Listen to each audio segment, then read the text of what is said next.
Cool. There we go. I think we got the go ahead. Good evening and welcome. It's been a long time. Kamumbata here joining you on Monday Night Football with Frontrunner streaming live to YouTube.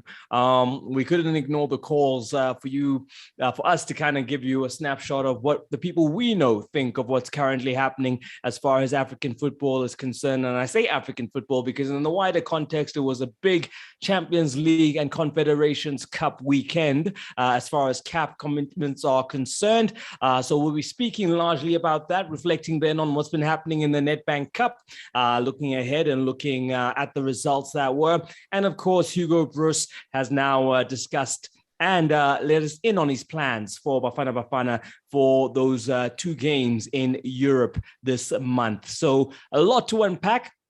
Let me introduce you to my panel. I'm joined by none other than Colvin Sosibo. You know this gentleman, a familiar face on the show. Another familiar face is Coach Kevin Johnson, who you guys have seen on the platform before. And then joining us for the first time now is the coach who brought Morocco Swallows to the big time and kept them as a fighting force this past last season. This season, you know, of course, it happens in football. Coaches move on. He's moved on. But fortunately for us, has landed in our lap this evening. And that's none other than Coach Brandon Truta joining us. Good evening, everybody. This is where you can say hi so that everyone can see you for the first time. I'm not lying. They're all here, guys.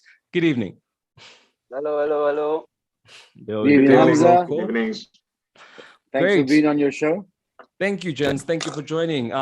Let's start with the big game from the weekend. Of course, that was the CAF Champions League encounter that saw Mamelodi Sundowns looking to do a double over AlAhly, and they managed to do that in the end. Coach Kevin Johnson, as a man who was once part of that AlAhly technical team, your impressions on the two victories over the two legs?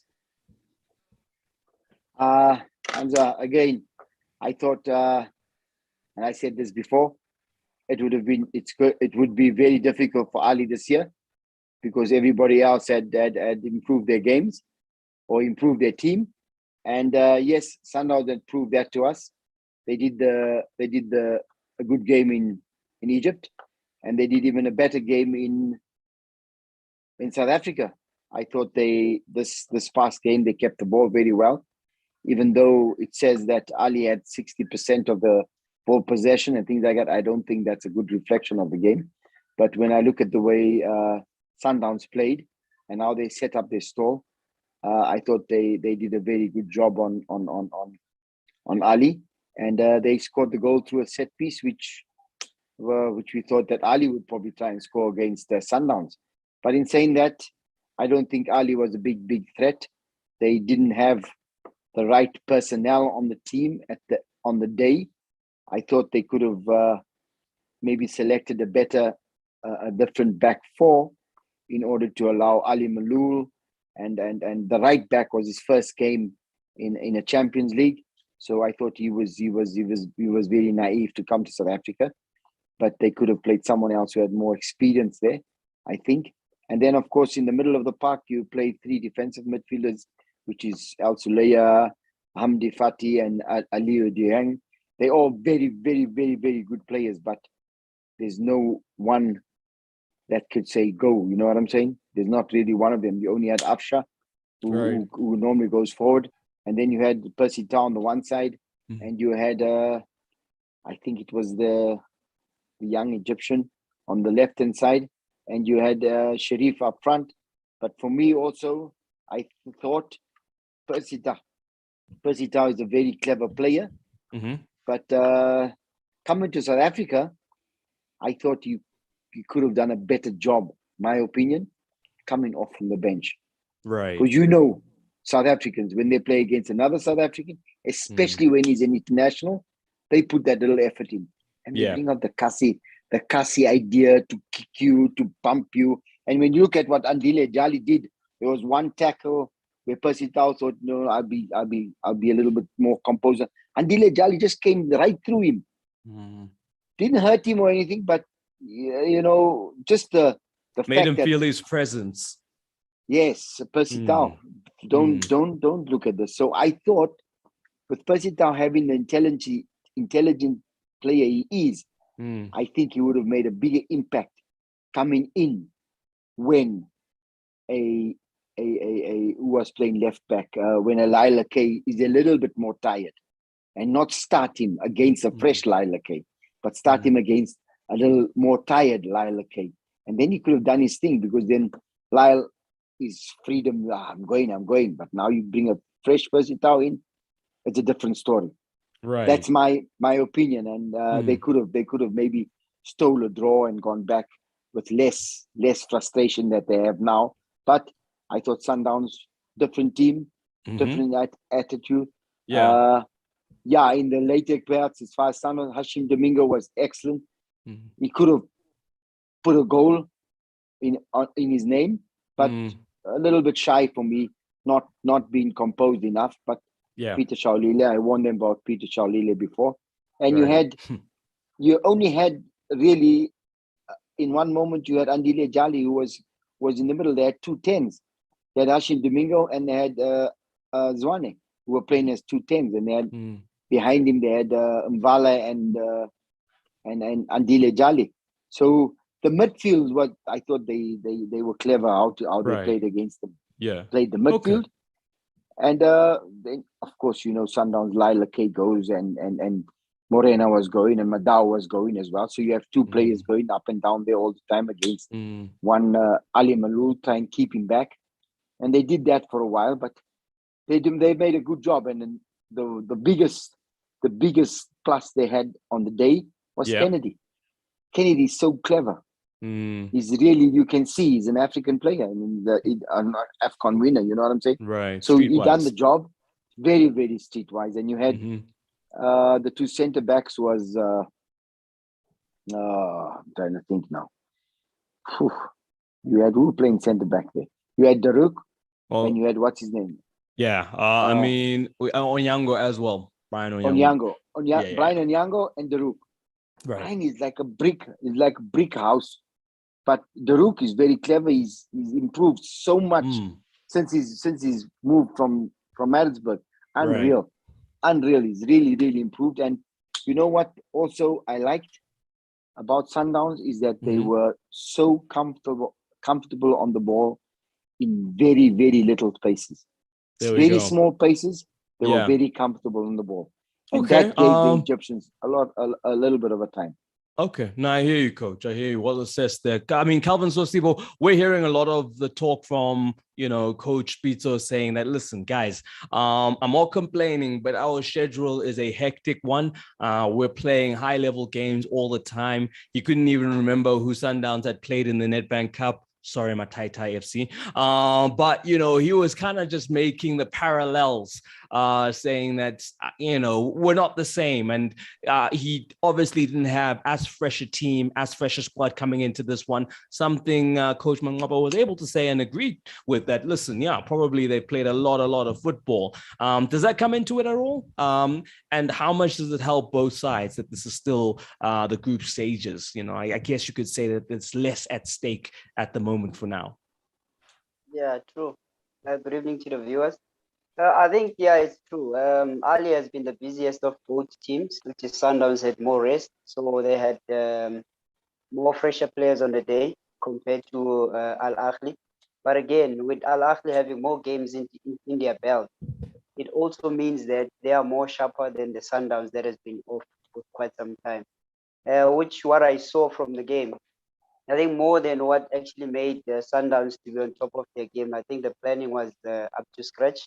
They've done their job, which is something that they've shown us in our domestic league, that they've been better and better on, which is always try to counter press teams. Why do they counter press teams? Is so that they will always avoid a counter attack from the AlAhly, because AlAhly is one team that will want to play behind you.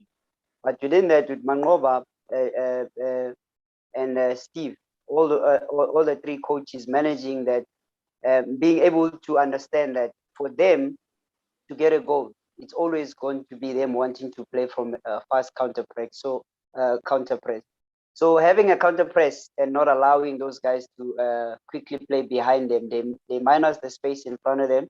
They make sure that they don't allow them that comfort to play within the ball. As coach just alluded that at some point we saw 2 10s at Mhm. Sundowns, which were trying to minimize those spaces from AlAhly trying to navigate those spaces.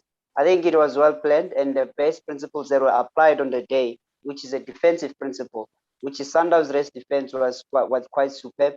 Rest defense in a way that if they counter press up front, they will always have their rest defense being set up properly so that they can always retain the ball. And frustrating because the team that needed the goal and a team that needed to attack more, it was actually AlAhly, because they wanted to score a goal early, but Sundowns didn't make it easier for them to do so. By doing what?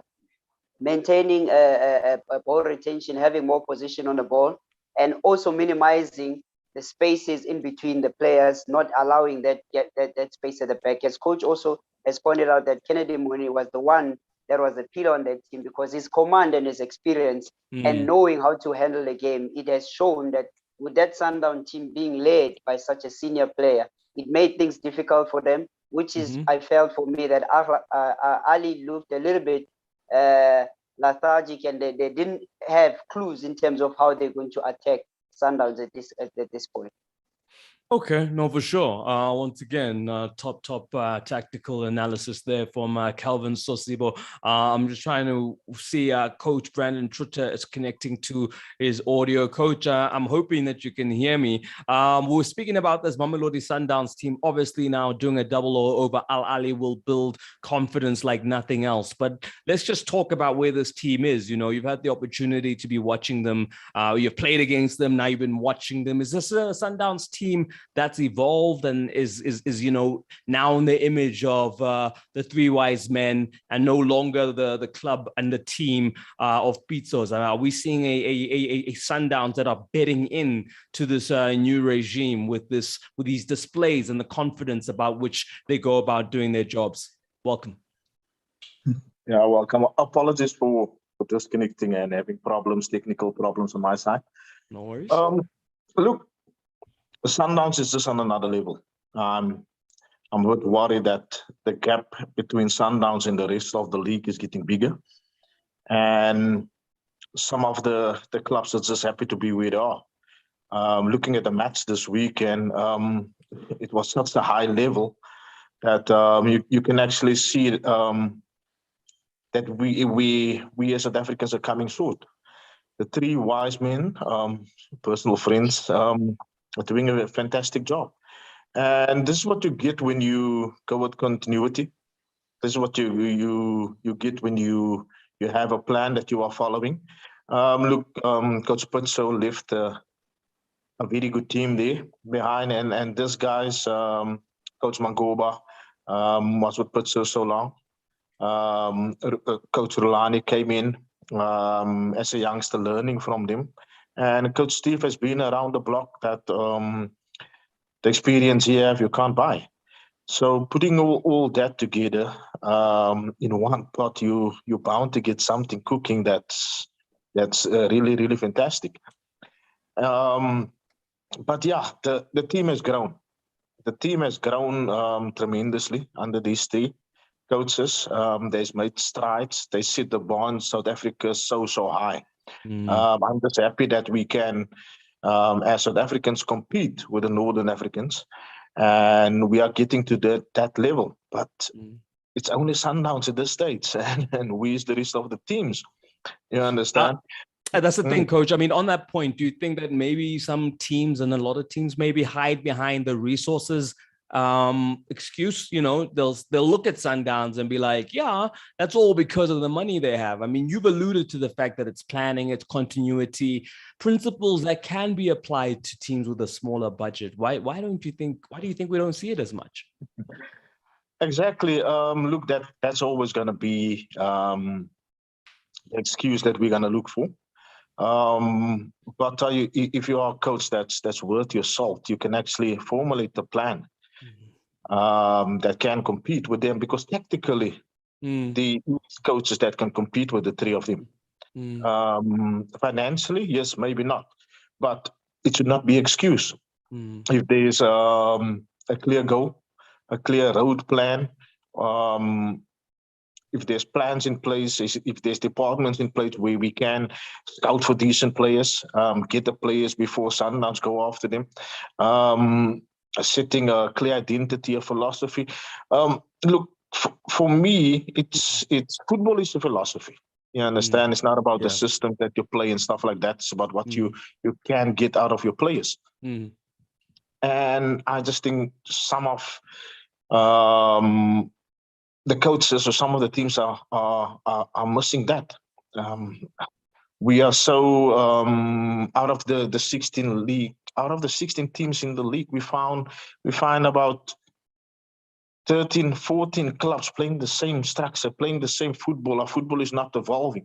You have about 12 teams all playing this type of football. Nobody is being innovative. Nobody is trying to think out of the box, to come up with new trends or stay there. We are just happy with it. And this comes down to owners. This comes down to the board.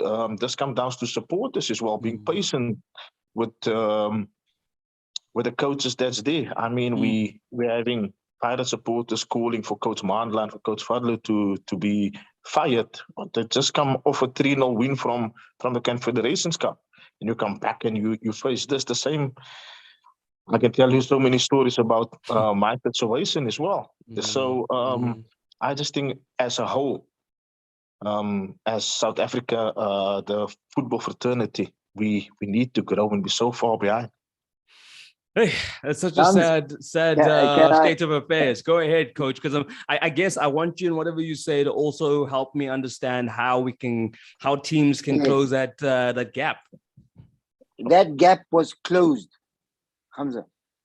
That gap was closed when I was at Platinum Stars.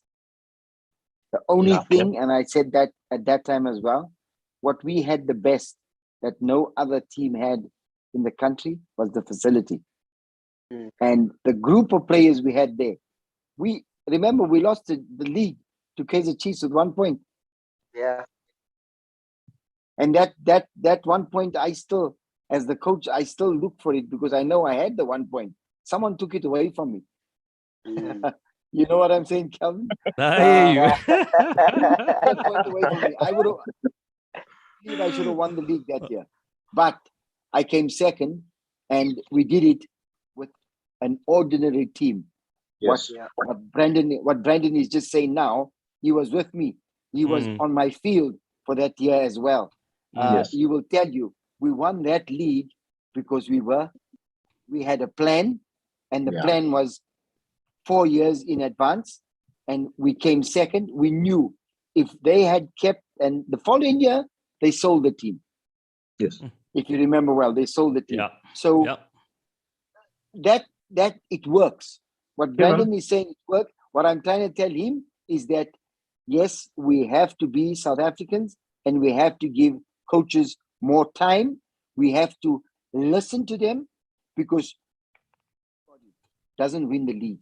And it looks like all the 16 teams, out of them, all want to win the league. There's only one league, and only one team can win it. The other teams must build to be the next Sundowns or to compete with Sundowns. Like Amazulu is now. Amazulu has to compete to be the next level as well. I want to take us back as well, Gamza, just to one other question whereby Calvin said AlAhly is playing back-to-back games.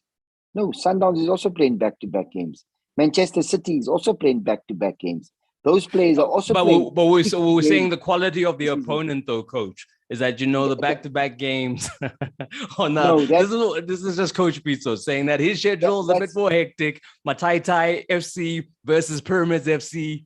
It's not the same test, is it? Yeah, but it's Calvin. It's not our fault that they were drawn against Pyramids before coming to South Africa, and Sundowns was drawn against Mataitai. It's the luck of the draw. You cannot compare. It's the luck of the draw. I hear you, Coach. I hear you. I hear you as well, Keith. I hear you as well. But before I comment on that, yes, I was there in the Platinum Stars days. I spent quite some time with you during that time as well. It comes back to overachieving. And then we got impatient from the board, impatient from the supporters as well. Why does that sound familiar, Coach Truta? Overachieving, then problems from the board. Okay, sorry, carry on. Yes. So You must win the but league. yeah, no, of course, you understand. And that's why I say, Kamsa, it's a holistic approach that Approach for sure. the mindset needs to change of Mm, our South Africans. We keep on um, asking why we're not qualifying for the Nations Cup, why we're not qualifying for the World Cup, etc., etc. But it's there. Us as technicians, as coaches, we go out, we build ourselves, we get as much knowledge as we can, we follow world trends. But then you come up and there's a 3-year plan in place. First season, yeah, like Kevin, lost the league with 1 point, and then the next season they expect you to win that league, to win the cup, to win everything.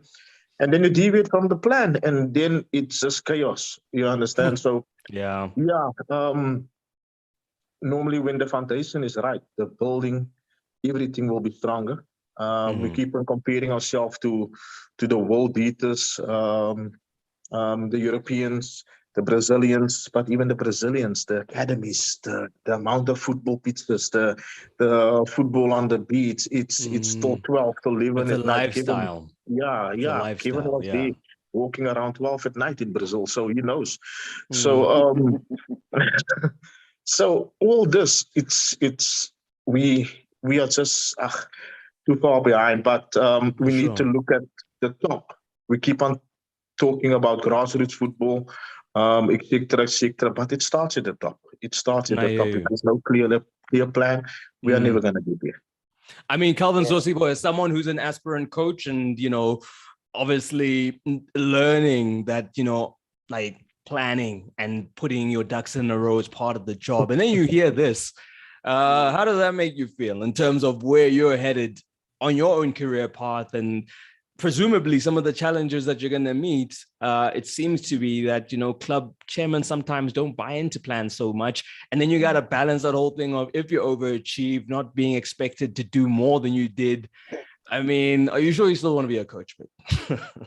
Yeah, for sure. Yeah, for sure. I think what I'm hearing for both gentlemen is with huge respect. It's true. Everything has a plan. I think most teams, especially with my experience in Europe, they will have a 5-year plan.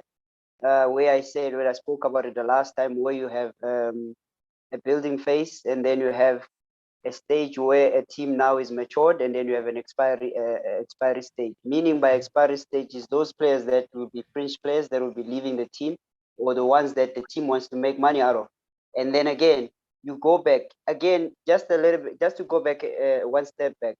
The Sure. most the missing part in all of these plans, when you start substituting development that are supposed to help you to feed you into the first team. This is where the first problem starts.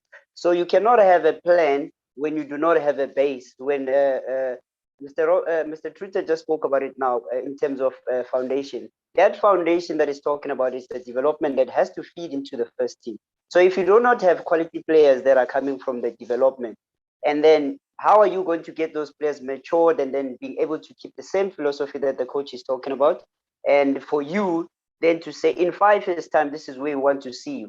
Again, we speak about time. Give coaches some time so then they can develop their philosophy and a way of playing.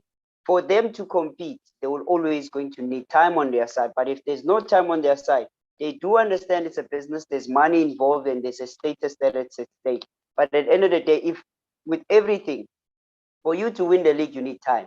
For you to develop players, you also need time. So everything in totality equals to time. So if we're not going to be giving that, then we're not going to be achieving nothing. Now, answering your question, when I still want to be part of the same job, yes, I enjoy wanting to work with kids because who's going to do it at the bottom if everybody wants to get at the top? So some of us are going to be right at the bottom to prepare those players for the experienced coaches that are out there that will be filtering knowledge back to us in the ground to say, this is the way, this is how you plan. Especially when you go to coaching courses, you have to understand the first important thing that they will always emphasize is how you plan your training session. Okay, but I hear you. You're learning new techniques on how to coach and new methods. Coach Schutter is saying that you got teams that play pretty much the same kind of football. I mean, how do you square that then? Because now you're teaching these kids how to think like modern footballers, and it sounds to me that there might be a case of them not being able to apply that kind of information, especially locally. Anyway, I mean, then what? Well, I think at the end of the day, it comes to this. Firstly, when you look at, I don't want to, I want to make a comparison with the European side, but we're way behind. So I'm just going to forget that. So I think the first thing that needs to happen is this. We just have to understand first that, firstly, we need to get a philosophy from up the top, which is SAFA, in terms of how our national team plays, and then we filter it down. So if we have teams that are applying different formations and system within their structures, we have to really know that the true investment is what is to actually to carry the South African flag. And how are we going to do that? We're going to do that by SAFA giving us a method in terms of how we're going to be playing and what is going to be the style of our South African playing model. So when that is filtered down, yes, Coach Truder has mentioned, there are many formations that are there. The most important thing is the philosophy. Once we get the philosophy right, getting players to express themselves and getting players to be able to find a solution in compact spaces and being able to navigate themselves. Once we know that, and do not take away the flair that they have, because once you start comparing players, African players and European players, the cycle is not the same. Comes you find that in Europe, a 5-year-old already has a clue in terms of what's going to be the next stage. Here we're finding players at the age of 17, 18, 19, 22, 25 that at the highest level they cannot do this simplest technique that is applied at grassroots level, which is, again, I'm going back. Who's going to take care of those guys for them to be better coaches so that our coaches at the top have their job easier whenever they had to integrate players to the higher level? Calvin Sosibo, that's who. Hey, there we go. I got you. There we go. Guys, let's move on to the next game. Amazulu going down 2-0 in a bit of a precarious situation now in that group. Obviously, they can still turn things around. I'll have a quick recap for you. They're sitting third on 6 points, tied with Setif, who have a better goal difference, who are in second. Horoya are in fourth, and topping the group, Raja Casablanca. We speak about plans. We speak about identities. We speak about vision. And these are kind of terms that a lot of the time are used with the management at Amazulu, Coach Kevin Johnson, a club obviously it's changed hands since you were there. But looking at the situation, are you seeing the method behind the madness of what Benny McCarthy's working on, even with a 2-0 loss? Yeah, Gamza, I think in all respect to Benny, we started that whole foundation. And a lot of the players still there when I was there. For example, Tapello's still there, Shoes is still there, Bongi and Tuli is still there. So the base that we set to start the business is still there. And Benny's come and he's added something that's making them tick a little bit better, because they did come second last year.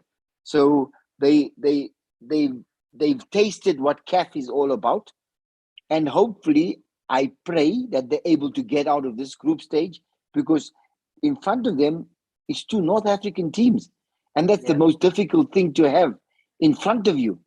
You have Setif and you have Raja Casablanca, and those are, at the present moment, when you look at who they are and what they are, Wydad is not as strong as they were before, and neither is Setif as strong as they were before. But when you go to North Africa, that's why I tell you, if you've got the know-how, then they will make the group. I'm praying that when they come to South Africa, Ben is able to do the point system over them, and he's able to come second. And I pray he does that, because then he'll find out what it's like in the group stages, which is a lot better, a lot more competitive. And hopefully his players have learned a lot more by the time they get there, in order to know that, guys, it doesn't. It all you have to do is the next stage, and then after that, it's a win situation. And if you win all your games, you can play the final. But the stages is in now, and when I look at the game against the weekend, I looked at some of the highlights against Setif. They didn't give them much chance. They didn't. They scored the goals and then they closed the shop, and they closed the shop easy. We say they dive, they take time, they do cleverest people.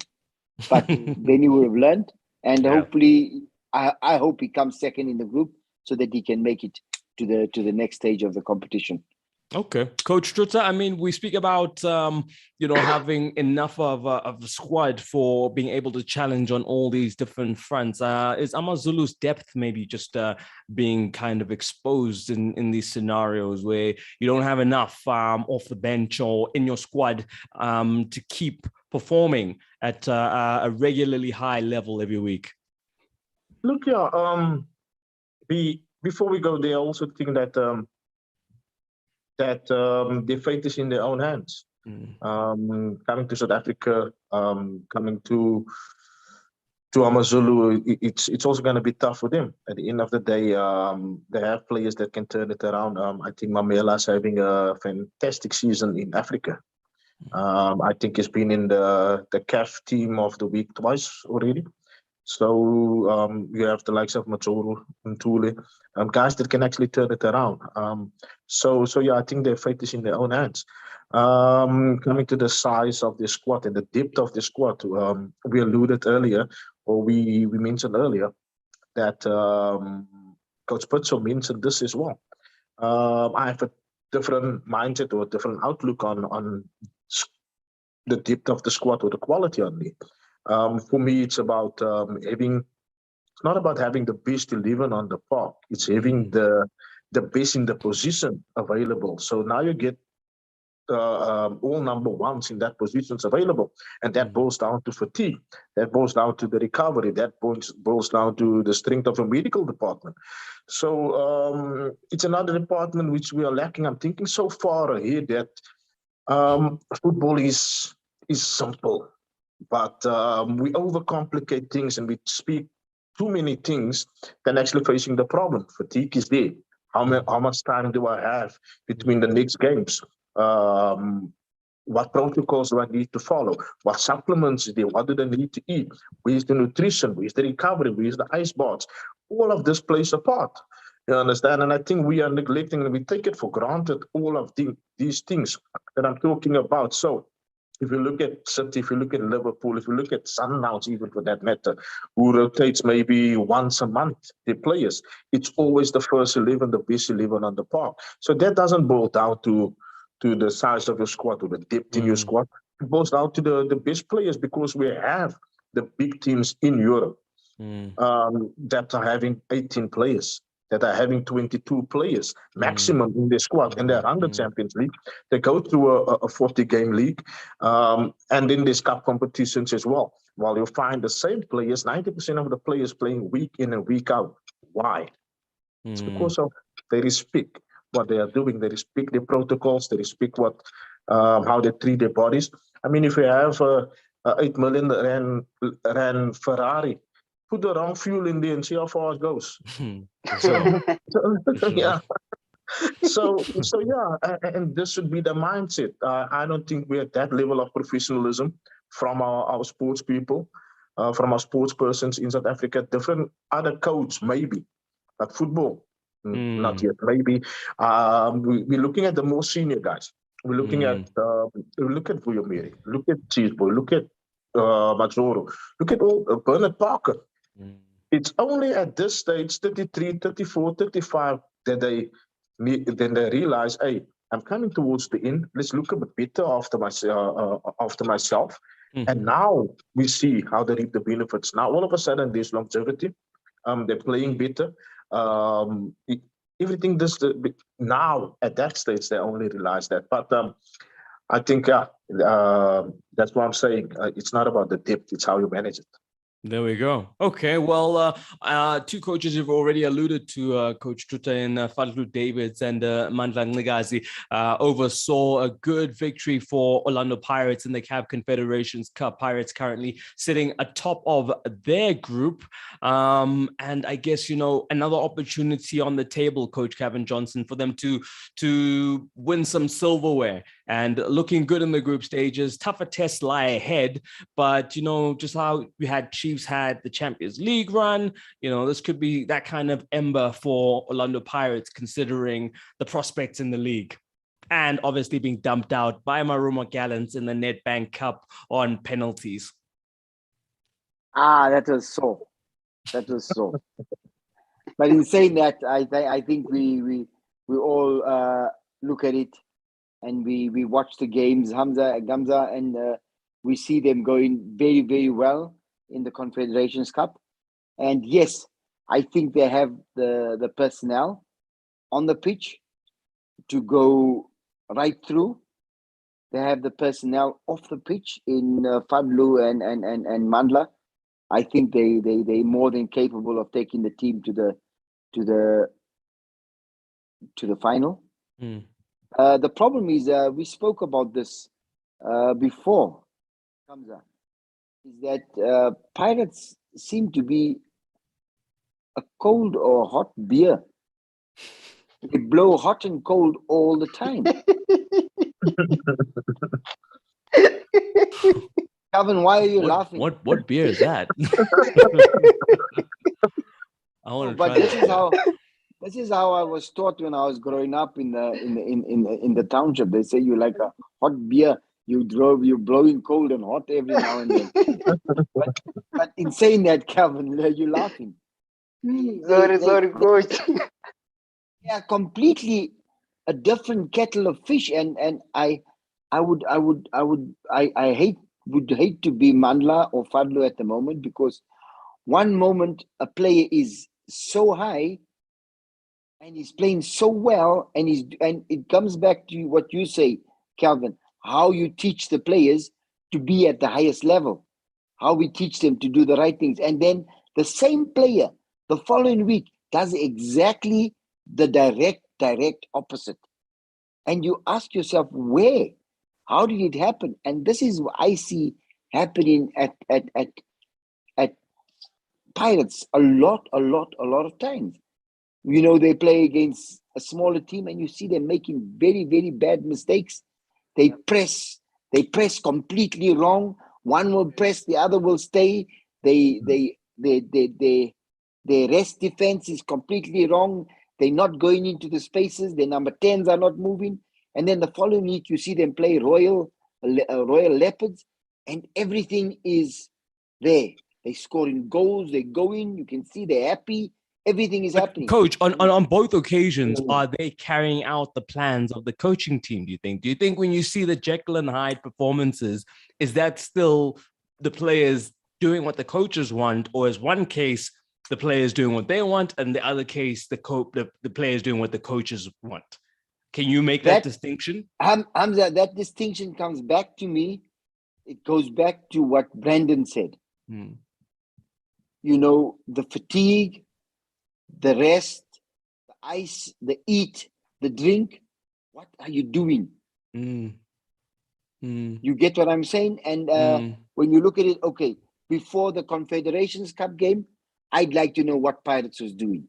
Okay, they're doing 1, 2, 3, 4. Okay, that means the team was maybe 98% with Mandla and Fadlu. The game against Marumo Gallants, what were they doing? No, they were 40% with the team. They were coming in, they were going home. The day before the game, that's what we don't know, Gamza. So if we can find out what happened in those times, then you can more or less see and say, yeah, but maybe against Marumo Gallants, we let them free too soon. They were, they must camp. The Pirates must camp for 6 months and play.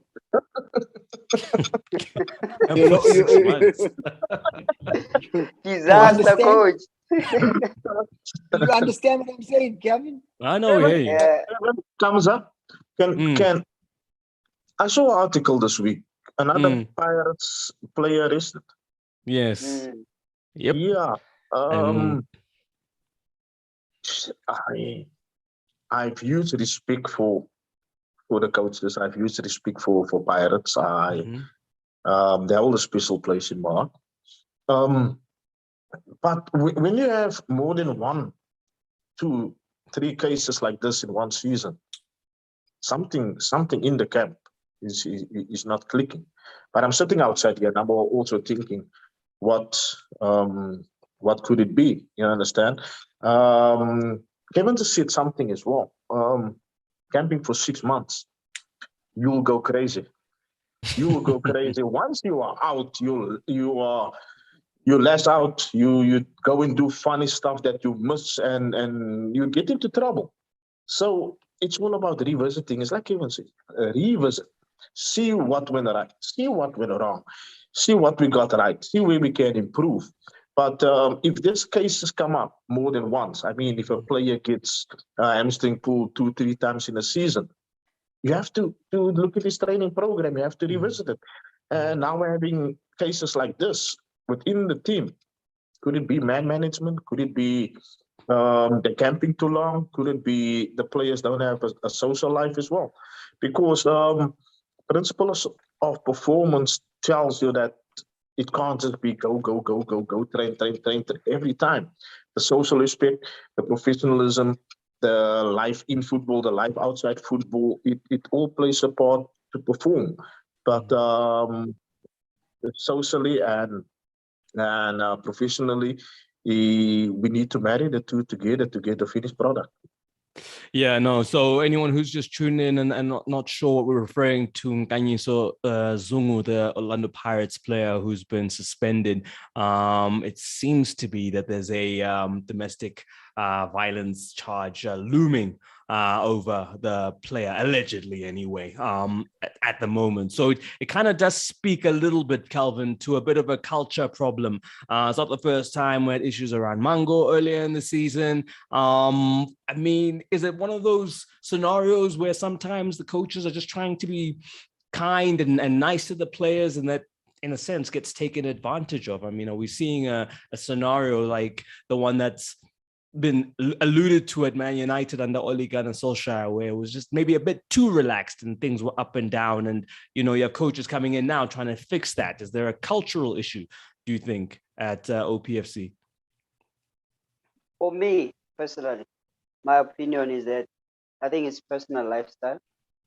First of all, you need to understand the level that you are in now. You're no Mhm. longer at Vodacom. You're no longer at MDC. You're a senior player. You've watched by millions. You're representing one of the biggest brands. So for me, I think it boils down to players in terms of what they really want, because their careers can be determined by things that are outside their game. So if that happens, that's one of the poorest things that can actually happen to a player, where a player gets to be suspended for things that is happening outside the field. I think one of the best things that players need to start realizing, that taking their job seriously and also managing their lives in a proper way, because as coach has mentioned also, the social aspect, when you overindulge in everything, you are bound to actually to make mistakes. Therefore, if you really look after yourself and you understand that you have a career that is like 5 years, 10 years, 15 years, 20 years, if you're lucky, all these aspects comes at an early age when you start looking after yourself and the early stages. Once you get into a proper structure, which is a development, which is one of the elements where it's missing. So if we learn all of these things when we are still young, that's why you find players abroad, they retire early at 35, 32, because they've played enough football. But in our country, we play less football and we are the most ill-disciplined when it comes to our career. And knowing very well, this is our livelihood. It's something that is looking after our families, it's looking after our loved ones, and it's actually helping us to be better people in the society. We are role models to many, many, many people. And each and every day, anything that you do that is wrong, it will always come up in the media, and you become a very bad model, a role model at the end of the day. So I think if players can just clamp down on those things, then they start understanding and taking their job seriously and know that there are consequences from what they are doing. Hamza, can I say something? Go ahead, sir. Regarding this, I think the most important thing, and I say this again, guys, is that our role models, as far as footballers are concerned, are not enough. Because in one moment you find that a lot of these guys, they realize that they only have 5 or 10 years, like Calvin has said, to do this massive job and watched by many people. But the people that they grew up with are the people who are taking them the wrong way. Yeah. We have not learned to help each other. You understand? And at the same time also, if we don't realize what a big club it is to play, what a big thing it is to play for Orlando Pirates. We don't know what it is to play for Kaizer Chiefs. We do not respect those badges. And we somehow have taken that level to a complete different level. I mean, to be told that Zungu has got problems basically at home and things like that, but he plays for Orlando Pirates, it's actually a disgrace. Because that brand is so big, but we don't respect this. And this is my feeling where I've seen in the world, where I've seen flamenco players, where I've seen AlAhly players. To play for AlAhly, my friend, you don't need to pay that man money. He wants to play for AlAhly. You don't need to pay him. And that's why AlAhly can pick the best players. They don't need to get paid. All they do is go come play for AlAhly. He says, okay. When he plays for AlAhly, he knows there's 60 million people watching him. So when he goes out the street, he's going to get for free things, but all he has to do is look after himself and play football. And that's why there's so few problems in that camp when it comes to outside work. Or outside how they treat themselves. And exactly like Brendan was saying, guys, we've got, and Calvin has got, you've got to understand when you start playing professional football, and this has to go to the development as well. When you start and you sign for a tie, or when you sign for professional, you must know you have got to go. But no, the minute our players sign for professional football, he comes from Ulundi. He signs for Pirates. By the time he goes back to Ulundi, I'm fuerte. Finished.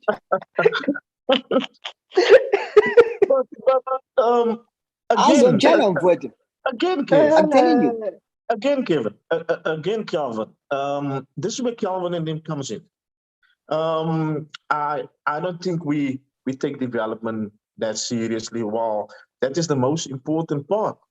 I mean, all this should be in place in the puberty stages, post-puberty stages, dealing with money, dealing with fame, dealing with the media, being a role model.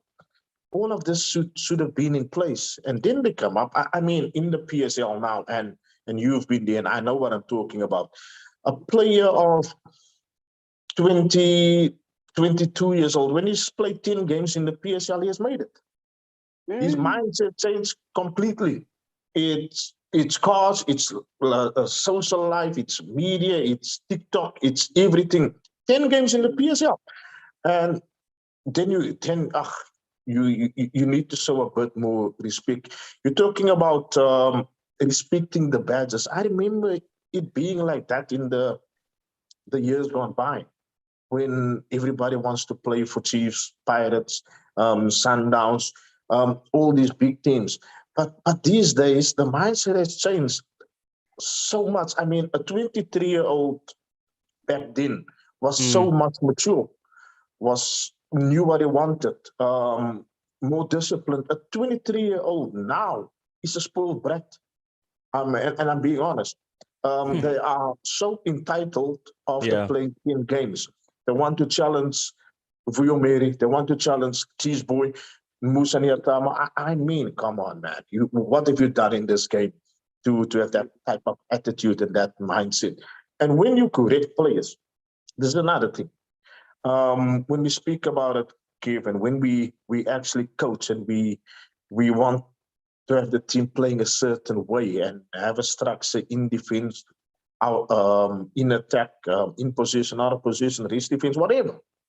Once you talk to the younger players coming through or just coming in there, and you say, "This is what I want you to do," and you guide him that way, you coach him that way, then he tells you, "Well, there's no freedom. The Kasi football must come out. You're not allowing me to play." My friend, this is a team sport. You're more concerned about what boots you're gonna wear, what you're gonna do when you have the ball, Style. and all this. So it becomes a challenge for us as coaches. For us as coaches, Kev, and you know it, Calvin, you know it. For us as coaches, there's 30 players, all different mindsets, all different personalities, and everybody demands some sort of respect. Then you have your technical team, who you also give input or give the scope to give the opinions, who also have problems. You have your backroom staff, you have the media department, you have the board, you have the supporters, you have the chairman, the owners that you're answering to, all that stress. And when you come to training and you have a 20-year-old telling you, as the coach, what should be done. I mean, come on. Is that how pervasive is that? I mean, you, Coach Schuster, you're bringing it up. Coach Kevin, I mean, is that as true as it is here in South Africa as it is in Egypt? Calvin, I mean, I'm sure the iPad generation kids you're dealing with, it must be a headache. So I really would love to know. I mean, you know, from the other two gents, I mean, Coach Truta picks up a good point. You, as a team, as a coach, these are the tools that you're given, but are you guys being given tools that are now very difficult to bend to your will because they're just, you know, just so set in their ways and not willing to learn, as a lot of the young players maybe, you know, 10, 15 years ago were? Yeah, I'll be covered. In my experience, and I'm sorry to say this to Brandon, but maybe it's because I'm a little bit older than him. Yes, we do have those challenges as modern coaches in the modern world, but at the same time, I always say the mixture of feeling and the mixture of technology. Technology is about, at least, I think, maybe 5 seconds behind the rest of the world. Technology you cannot feel. So what you do is that, in my experience, is I've always tried to put them in the game. Because in the game, doesn't matter the boots you're wearing, doesn't matter the iPad you have, doesn't matter the cell phone you have in your pocket. It's not going to help you in the game. In the game, you, no matter what boots you have on a shorts, you have a top, you have an underpants on, and you have a pair of socks, just like everybody else. But it's what's in your head. And what's in your head is what I am going to put in someone else's head to make sure that you never come out of that field looking like you think you know what you know. You understand what I'm saying? And Brandon knows that. He knows how to do that. The test is always the game. It's always the feel. And if it means you got to feel by someone kicking you to show you how hard it is, then it is. But I also agree with Brandon. It is very, very, very, very difficult in the modern game, because he's going to feel for 30 seconds. And he's going to say, this game is hard. But he's going to be on his iPad for 30 hours. And he's going to, he's going to say he's better than what he can be. But this is the reason why you asked me earlier on, Hamza, what's the media like in the rest of the world? And that is where the media is 10 times better than us. That is where, if you as an AlAhly player did wrong in the game, and you complain in the game, you'll have at least, I mean, the example I can give you is the under-19 player at AlAhly He's got 250,000 followers. Mm. Under 19, never Mm. played one first team game. He got 250,000 followers. Right. Right?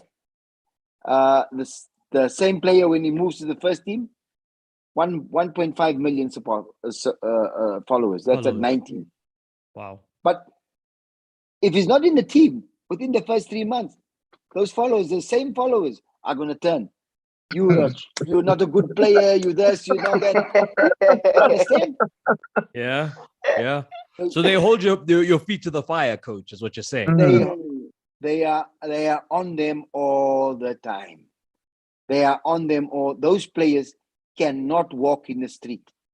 Because when they walk in the street, whoever takes a photo with them, whoever does something with them, if they do the wrong thing, they drive their car wrong, it's on social media. Right, look at Brandon Tutte. He's driving like a cowboy and whatever because he's not training well. That's why he's doing this. He's not coming to training on time.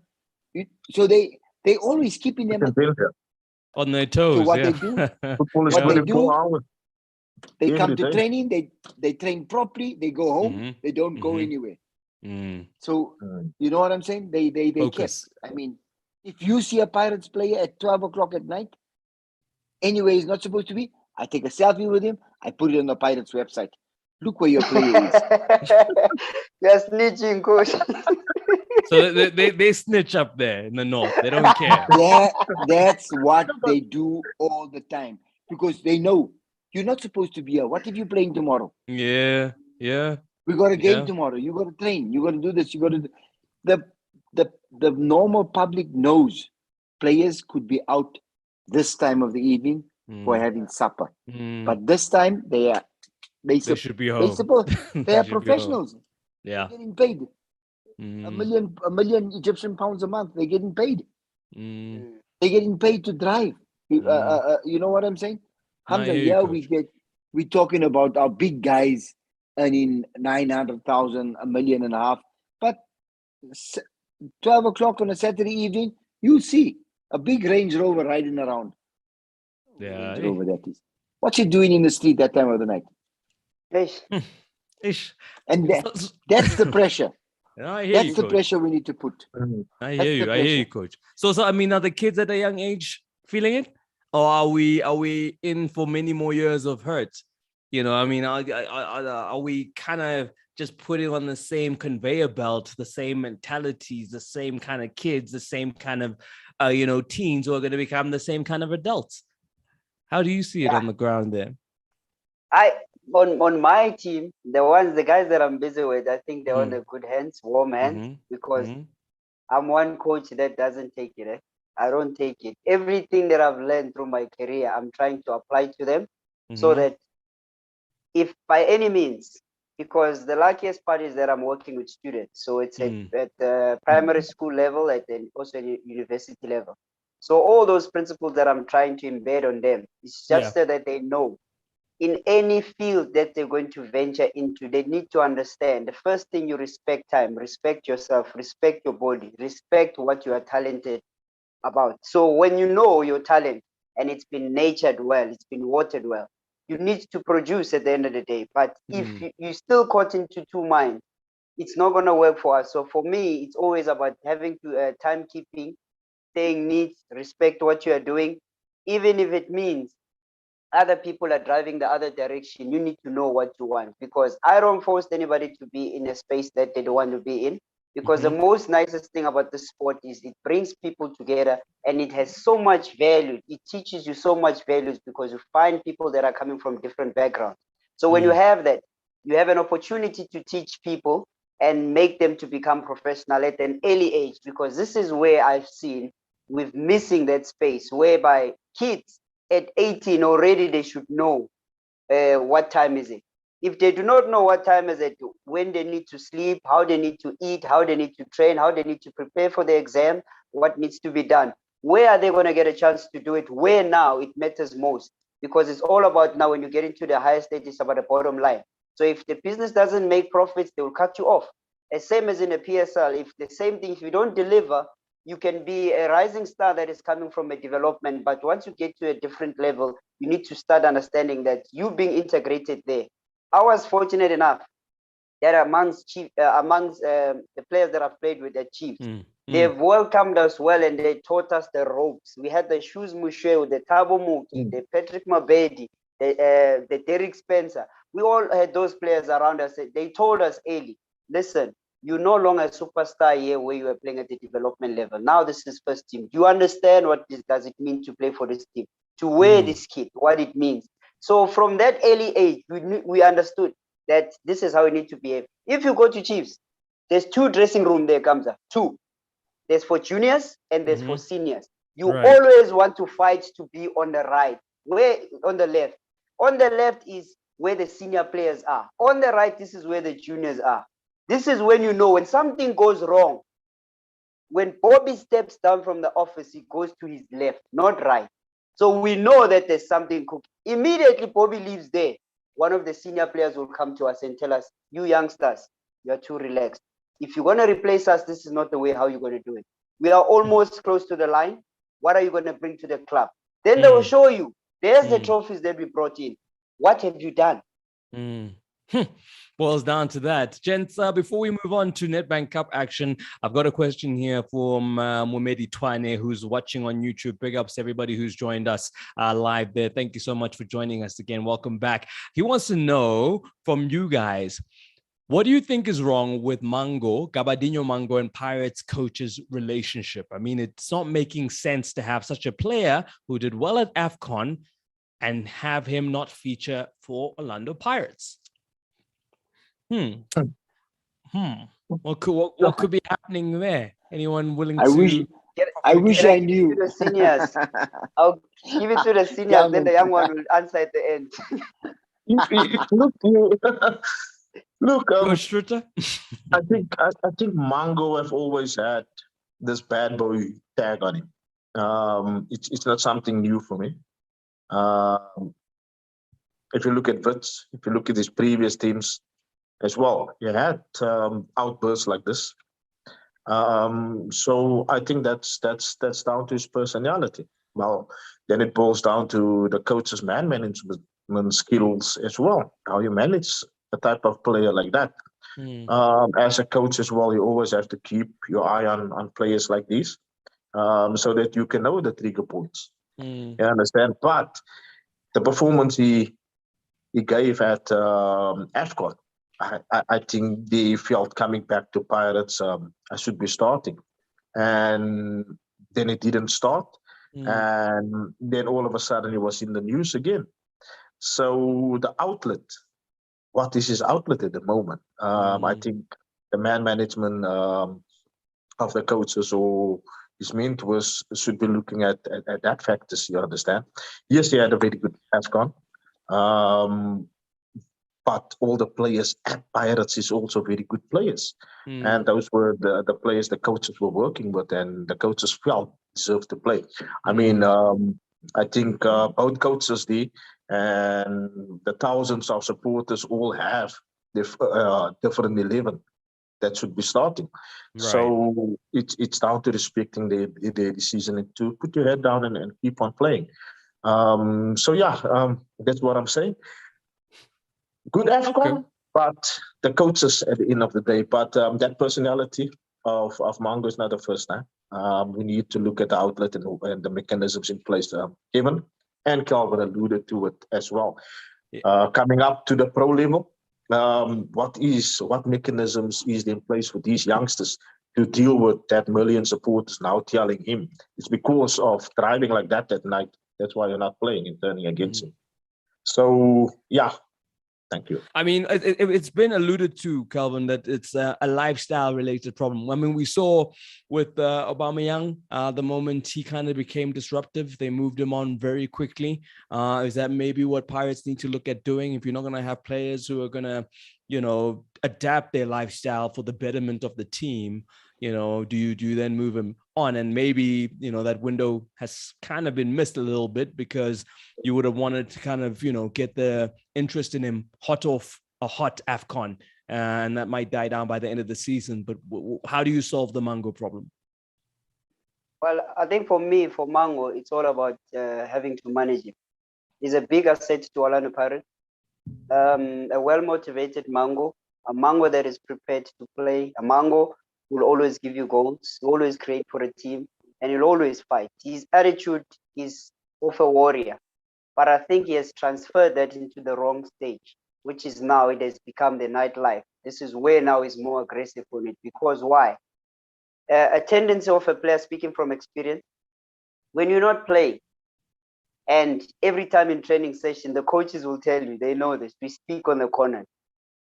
Whenever the coach is set up at 11, and then the other team plays on the other side, and you'll find that the player that you've been put on the other side is the one that is doing the most correct things, but you still don't pick him because you know what's wrong with it. Could be an attitude factor. It could be a player that who can easily disorganize the team that you're trying to build for a particular match. Now, when the training ends, they will always say, this coach doesn't like you, boy. Hey, you are killing everyone, boy. You're supposed to start. This coach doesn't know what he's doing. So they will always empty him up. So whenever a coach put him on an 18 or when he drops him, you will always find an opportunity to go and drink and mix up with the people that are going to inflate his ego. Immediately your ego is inflated. Remember, this is a competition. You're in a competition with the rest of the players. Sometimes tactically the games don't need you. It needs another player that will listen to what the tactics will be about. Ability wise, we understand that yes, you're superior than the player that I've played, but you have to understand what the game wants at that particular time. And then you're going to get players that are going to be influencing the player that you are one of the best players that we have. You carry the same attitude and you start disrespecting your job. Now what you do, you go and drink, you start misbehaving, you start knocking to the chairman's door, you want to leave, you no longer want to be here. Who's going to take you after that when you do all of those things? Because remember, this is your career. And these coaches talk. You may be good. These coaches talk. So every time you are placed on the window, you'll be surprised that no coach wants to work with you. Then what's going to happen to your career? Your career is cut into short now. Instead of being 20 years, it's 15. Instead of being 15, it's 10. Instead of 10, it's 5. Right, there we go. Discipline, a big issue. I want us to move on, and hopefully we can get a bonus round of questions at the end. But let me just stick to my running order for a second and move on to what's been happening, of course, locally in the Nedbank Cup. Baroka managed to knock out TS Galaxy on penalties. Coach Kevin, when you're a team in the kind of precarious situation that Baroka in, how does it, is it good being on a cup run, or does it distract from the bigger task at hand of survival? Some people see it as a blessing, some others will see it as a curse. Where are you on the matter? Baroka having a now sustained run in the cup whilst not being on the safest and surest of ground in the league. I as a coach, I always say competition is competition, no matter where it is, no matter where you are on the league, you carry on. So for me, it's a good thing for Baroka. The problem we have again is exactly what Brendan alluded to early on, is the owners. What is their vision now? Does the vision change now and say, no, I want the Nedbank because the Nedbank is worth 9 million rand, and if I get relegated, it's okay. You get what I'm saying? But 5 games towards the end of the season, he sees that, I don't need to, relegation is not, I can fight relegation, you know what I'm saying? Fight relegation, but I still want to, it's a case of understanding. Like I said, for me, competition is competition. I want to play all the competition. I want to play as far as I can go with any competition, because that gives my players more opportunity to play more games. And when I look at the rest of the world, everybody is playing at least 50 games, 45 games. We playing 30 games and we say we're tired. You know what I'm saying? I hear you, Coach. Kevin, you're laughing. It's true. We play 30 games and we're tired. 60 games a season. Cristiano Ronaldo at 37 is playing 45. I'm giving you the big names because these players are playing 45, 50 games a season. We play 30 games a season and we want to go to the moon and back for not 3 weeks. We want to go for 7 weeks full. So Mm. again, we want to follow the Europeans, but we don't want to do what the Europeans do. It's exactly Right. like you said, Calvin, right? How do you look at yourself as far as a professional player is concerned? Mango, what did you do before Orlando Pirates? Because Yeah. you're playing for Orlando Pirates now. Orlando Pirates is one of the biggest teams in South Africa. You got no respect for them. Mm. So you got to cut somewhere. You get Yeah. what I'm saying? Yeah. When you played for Orlando Pirates, you're a god. So, like you say, for me, Baraka, Mhm. they have to fight. They have to play better football in order to stay in the league. Mhm. I mean, I think they're in the league now 4 or 5 years. I'm not Mm. sure how long they're in the league now. Mhm. The net bank, it's a plus. It's not a must. It's a plus. Mhm. You go through with penalties. It's a plus. So therefore, the next game will give you a better opportunity to prepare your players, not Mhm. for the net bank, but prepare them better to play better in the league so that you Right. can Yeah. get more points. So Right. you have another competition that will, in the way I thinking, that you have another competition, unlike maybe someone that's not in the same. Who's second last, Calvin? It's Baraka, and Uh, then It's TS, Baraka at the bottom, then you've got TS Galaxy, Galaxy, TS and then Galaxy. Yeah. Swallows are in Swallows. 14. Yeah. so TS Galaxy and Swallows are out of the competition. They're out of the net bank. So they don't have other competition that they can prepare to get the Yeah. team at a higher level. They're going to have to make available friendlies against first division teams in order to Mm. stay fit when Yeah. you play in the net bank. You understand what I'm Mm. saying? Whereas, Mm. like we say, most of the top teams in the world have 18 players. Finish. Yep. No, there we go. I mean, that's a good point They, that you they, make there, coach. they have 18 players. So you push those 18 players to make sure, like Brandon Tutu said, you want to play the number one in each position every week in, Yeah. week out. Yeah. So you have a competition that allows you to do that. Mhm. Whereas your Morocco Swallows and your TS Galaxy don't. They're going to have to play lower division teams. They have to Mm. play a first division team, or they have to play the MDC team to prepare for the next league. Whereas you prepared for the next league already. You play Netbank League, Netbank League. So your team is at a fresh stage all the time, and they're not going to cramp on the pitch when they don't have competition. Do I make Okay. sense? No, it makes I sense, coach. As a way of keeping the machine oiled and running, Yes. it's good to have these extra engagements, even though, some people might think it's not really prudent for the team at the bottom of the log to be focused on another competition. But I totally understand your point. SuperSport United, the other team who are able to move on and progress against Platinum City Rovers.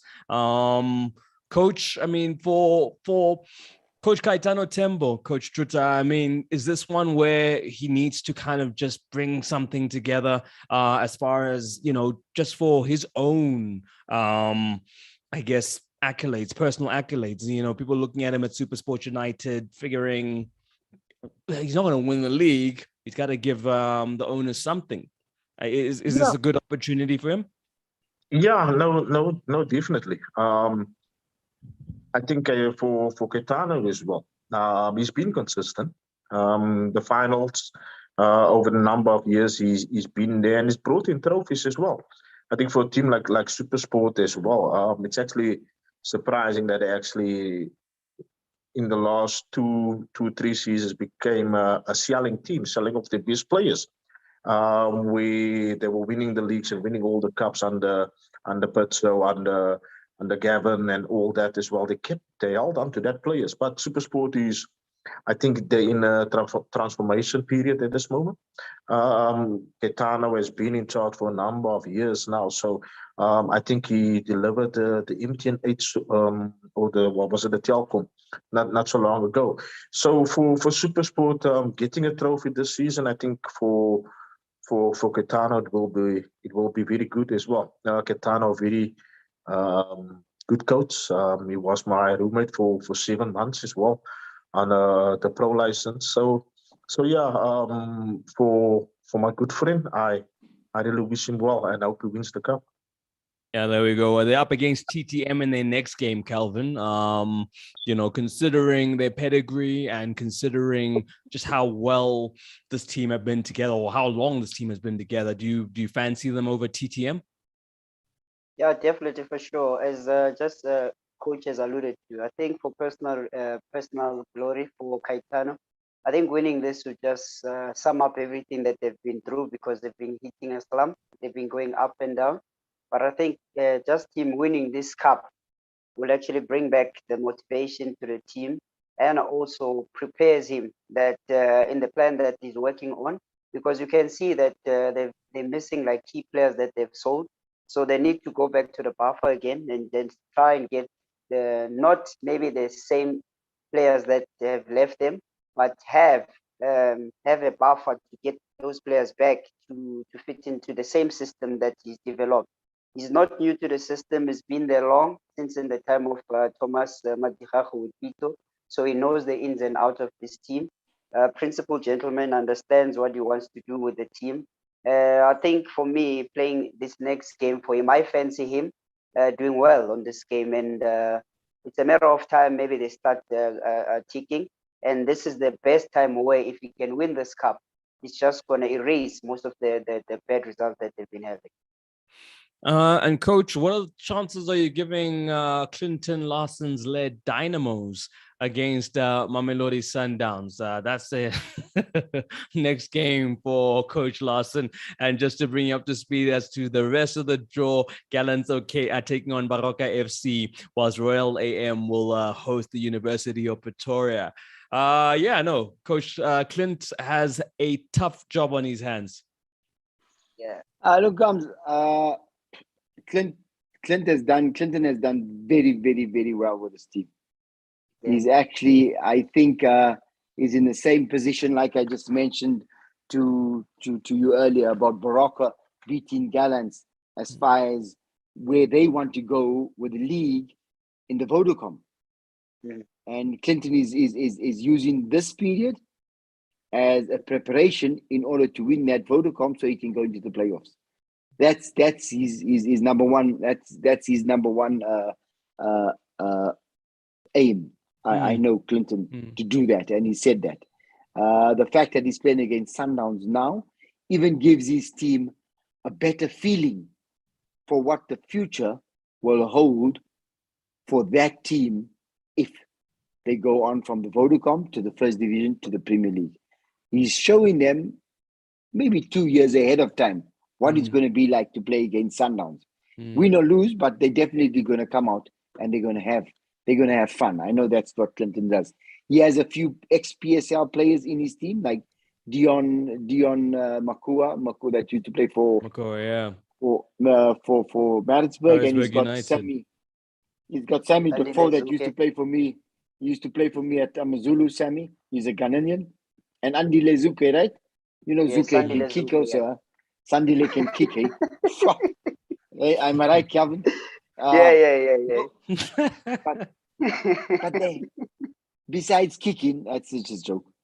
Besides kicking, they have the experience, and Dion comes from the School of Excellence, so even that helps him a little bit better to go forward. You know what I'm saying? So Calvin has got Clinton has surrounded himself with some very good people. And I have no doubt Clinton is using this to benchmark himself to win the Vodacom in Durban and then go into the playoffs and go into the First Division.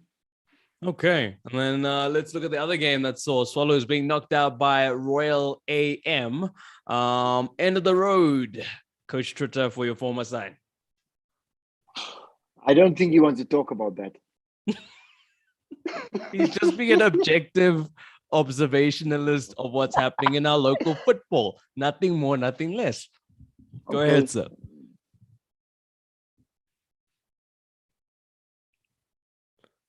And then his mic goes. Coach, your mic. Sorry. There we go. He put himself on mute. On mute. Before it started. Observation that I made, I think it's now the third game or in a row that they've conceded in the 88th or past the 85th minute. And I think two of that games were against 10 men as well. So, um, so that alludes to what's happening. Could it be a mental thing? Could it be conditioning thing? But conditioning at this stage of the season, I doubt it. So mm, it might be a mental thing as well. But yeah, I don't talk to many people there because of the respect maybe for Dylan Kerr. But also looking at the article Dylan gave the other day as well, lambasting all the coaches because he has this idea that everybody's applying for his job. So he's feeling a bit of pressure because of the Nedbank Cup and then also the league. Mind you, they are, I think, third from bottom, and they played two games more than the two below them. So there's definitely pressure in how they deal with it. But Dylan had over enough time to remedy the situation. I think I handed the team over at I only had 9 games, so he had 22 games to get out of it. And I won the league with 25 games when we were promoted. So we had more than enough time to get him out of trouble. And I remember one article also Dylan said he wants to win the Nedbank Cup and they prioritize that. So I think that was wrong there. Taking the situation the team is in. Swallows is a big brand. It's not an easy job. Like I mentioned earlier, you have to face the board. You have to give reports to supporters as well. There's the media that's nonstop. The supporters coming to training. But yeah, we for them it's a blessing. It's a blessing. But at the same time, like Barocca now as well, this type of results can serve as a motivator going into the next game, going into the league game as well. It can be used for so many things as well.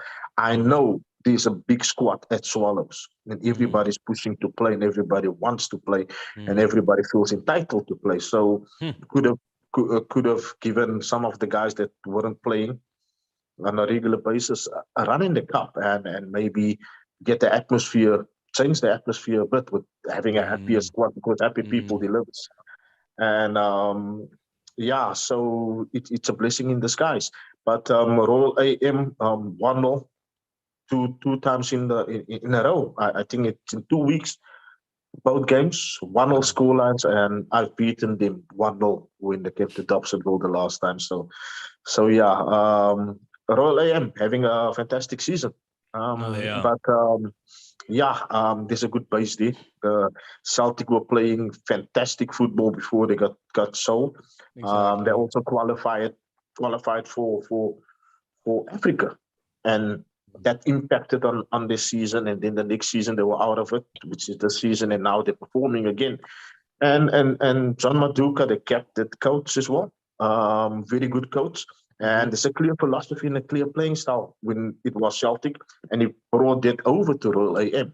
I'm just happy that they stuck with John Maduka as well, and you can see it's bearing fruit. The players understanding what he did well was marry the two camps, the Royal AM camp, the first division camp, and the PSL players. Yes, you can also see that they release some players as well. It doesn't fit into the philosophy, so they're on the right track. I think Royal AM, the kind of season they have also a good chance of going all the way.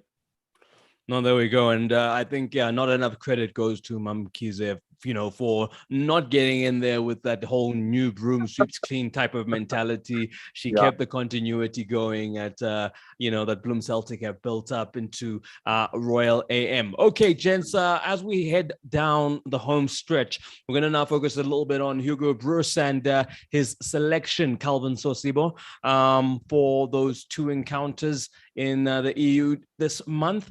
Any objections to his squad, to his traveling party?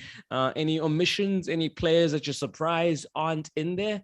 I mean, you've got the likes of Victor Letswa, who's now been, I guess, deemed surplus. I guess it also kind of, is important to maybe take into consideration what the coach is trying to get out of these games. Maybe for him, it's another opportunity to look at other players.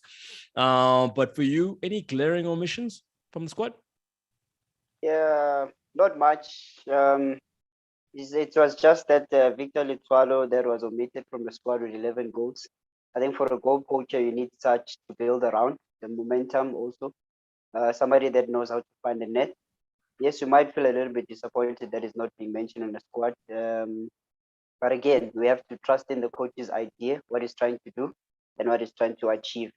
Just another highlight on players that are included on the squad is I was happy to see Goodman Mosele.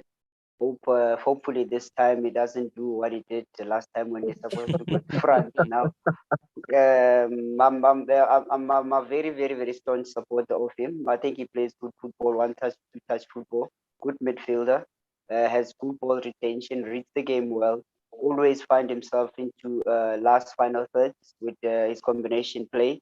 And another player that I'm happy to see also is Kuliso Modao, modern right back, a player that's got a very good engine that attacks, comes back, he reads the game well, hard tackler, and also a good passer of the ball. Again, another player that I would also feel that if he was given a chance, so I don't know if he's low on confidence, which is Mbule.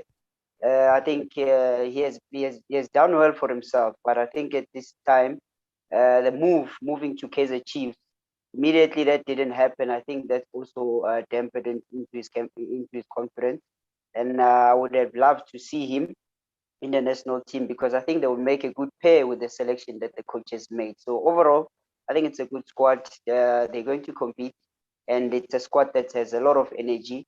Even though we're still trying to build on the experience side, although it's not a building phase when you're playing for a senior Bafana national team.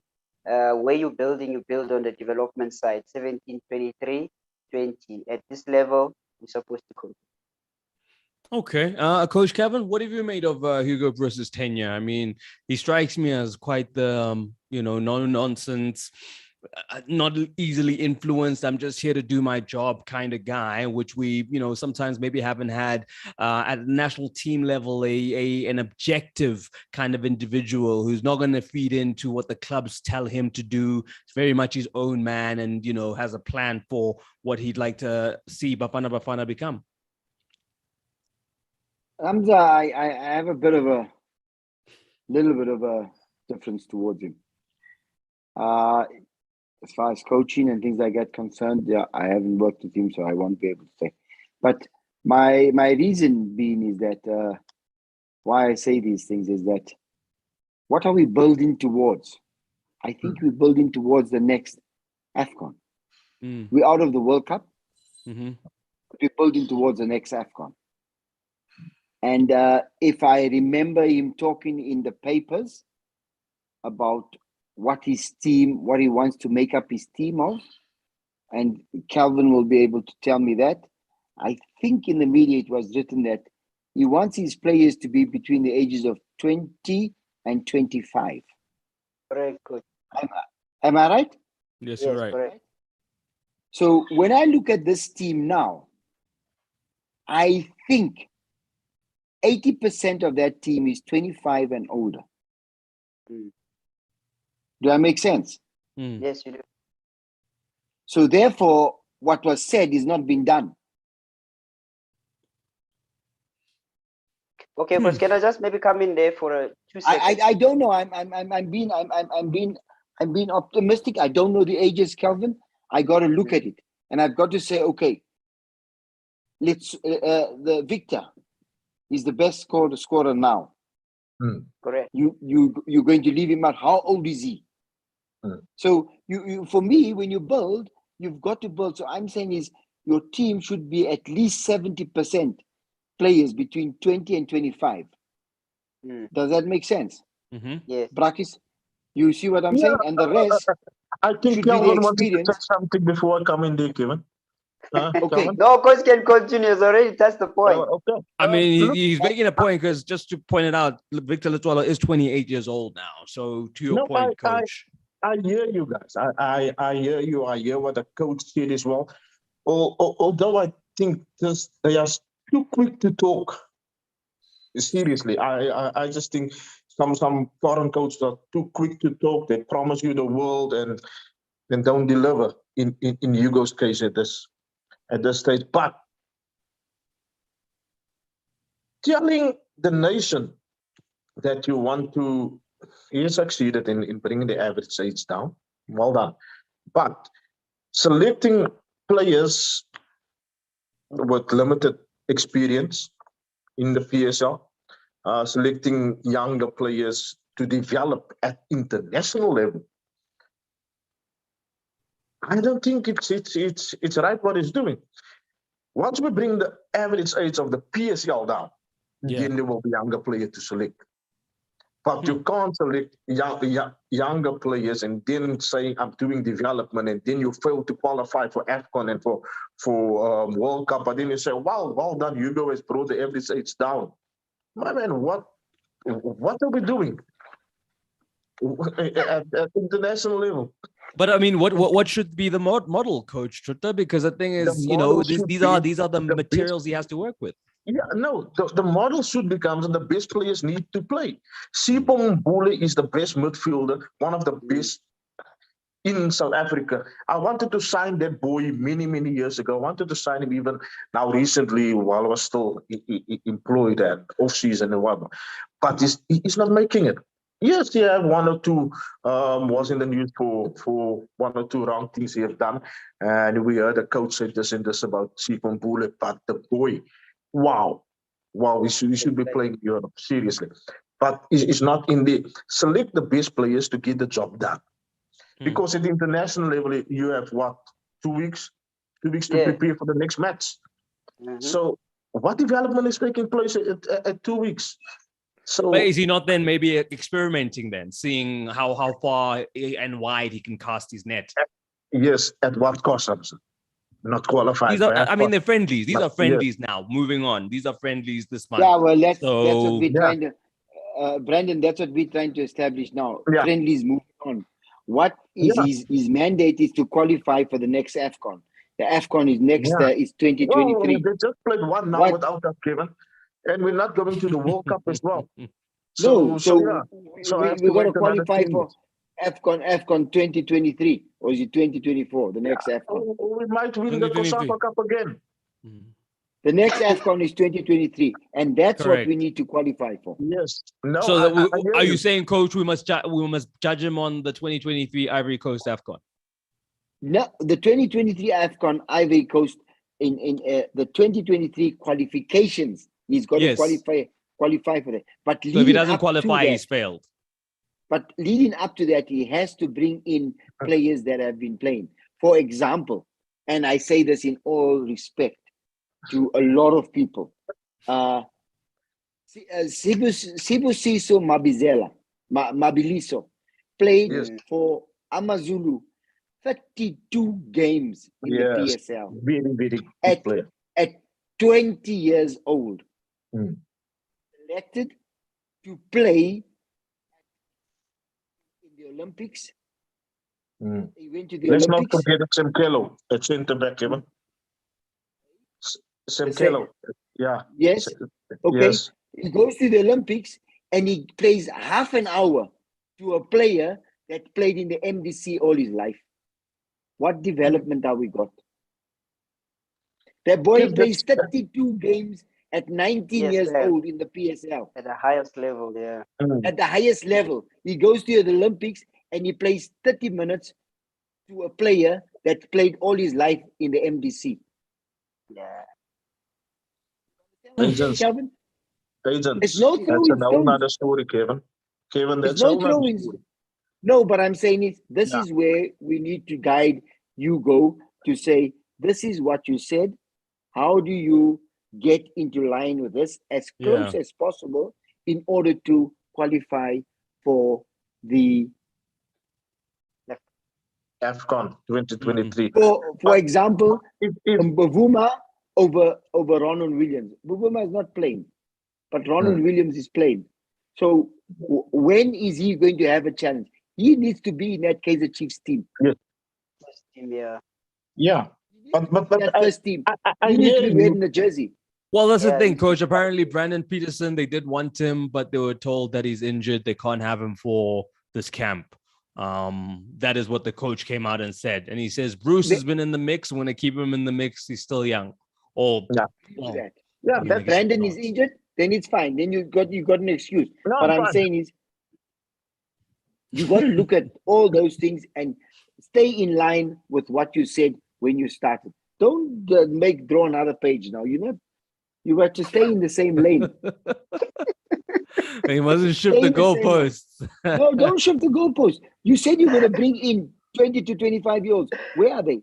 And if they're not playing, But I mean, guys, do you not agree with Coach Strutter's point, though, that in general, maybe the league's average age needs to come down, and then he'll be able to farm those younger players from younger players who are playing regularly? that's a complete different story, Gamza, because No, Kev. That's a long process. I hear you. But didn't we bring in? I'm saying we because of the football fraternity. Didn't we bring in the under 23 rule in the NFD for a reason? Oh yeah. Yes. You understand? So there's a whole lot of plans, and I don't know whose plans it is, but then we don't follow that guidelines. We don't follow that development. Alberto Carlos Pereira had the same plan in place when he was coaching. Carlos Queiroz also. And yet we're still struggling now to qualify for AFCON. We're still struggling to qualify for World Cup as well. So no, Russia is not involved anymore, so we are going.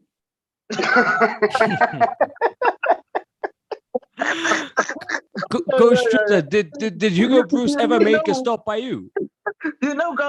Kevin, that's how we go to tournaments these days. Something like that happens, and then we in. The host get out of the house and not ready, we in. So yeah, let's see. Kevin, you might be right. Did Coach Bruce ever come past you, or did you guys ever have a face-to-face, Coach Strutter, you and Hugo Bruce?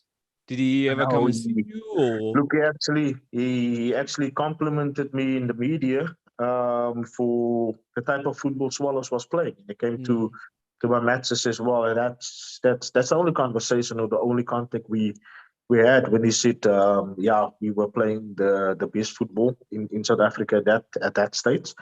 So yeah, and then it was the issue with Pirates, and then I never saw him again. I mean, I feel like that was his whole thing, was that he was going to try, get you guys on side, have a chat, so that, obviously the relations between the clubs and the national team. That was mentioned. There should have been a coaches meeting between him and all the coaches, I think about 2-3 weeks ago. And it never happened. So all these things are being talked about, but as South Africans, we talk about these things and it just never comes to the fore. Because then we're looking for sponsors, who's going to pay this, who's going to invite that one, why is that one not invited, and who's the speakers and everything. So yeah, that meeting was supposed to take place about 3 weeks ago. Okay, interesting. Okay, gents. I mean, I think we've had a really, really robust discussion this evening. We've touched so much ground. And I really want to say thank you to everybody who's come in tonight, whether you've been tuning in via YouTube, whether you catch the repeat on another day. I just want to say thank you for joining us. It's been good to be back. And it's 10 to 10. So I just want to say a big ups to everybody, Coach Kevin Johnson, Calvin Sosibo, and Brandon Trutter. You guys have been amazing tonight. It's been good to hang out with you. We could talk for hours. And you know how it is. There's so much stuff that we said that we couldn't say on air. One day we're going to have a tell-all broadcast, like they have a tell-all book, and everyone will speak freely. We wish we can one day we can dream. We wish. Thank you. Thank you, Kamsa. Thank you, Calvin. And thank you. my China. I'll speak to you on the phone. Calvin. Okay. The timer there, Calvin. The timer. I'll give him a call. The rest of you guys and all the viewers. Right job. Thank you very much, guys. Coach. I hope to see you all us. soon again. And to everybody who's been tuning in on YouTube, thanks, guys. You've been great too. Until we meet again. Good.